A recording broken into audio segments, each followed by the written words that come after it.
Yeah, Fortress Mountain. There was a scene that was shot on a mountain called Fortress Mountain, and it's actually above the cloud cover.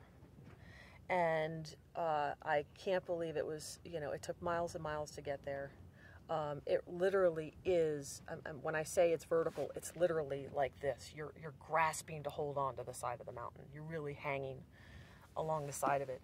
And Richard and the crew and Augustus were remarkable as they were trying to say their lines while they're literally trying to hold on to prevent themselves from sliding down the mountain. Because when you start sliding down the mountain, that's it. You're down the mountain, and then you've got to come back up again. So we had to give them special shoes and so they could kind of get their grip as they were going up step by step.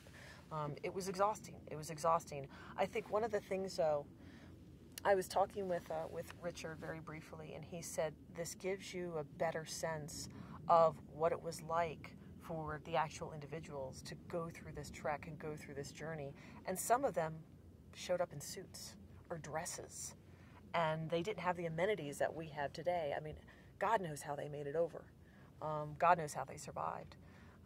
One of the things that is very important to us at Discovery, and one of the things that is important to our audience, is that they watch us for a few reasons. And a major reason why they watch us is because they want to immerse themselves in different worlds and they want to learn.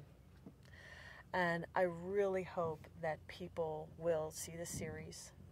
And not only will I know that they'll hear some fascinating stories that they haven't heard of before, but I really hope that people feel like they have walked in the shoes and walked in the footsteps of someone who actually made it through a year up here during the gold rush from 1897 to 1898. I think people will walk away from this learning more about humanity and actually the surprising things that happen up here that most people won't know about. So I hope people not only get, have an emotional experience, but I also hope that people will look at this and the authenticity and the care that we've put into making this as authentic as possible and really feel, wow, I had no idea that. Because I think when we kind of land on that, when our audience feels, I had no idea that, well, that is a cornerstone for what makes a successful show for Discovery.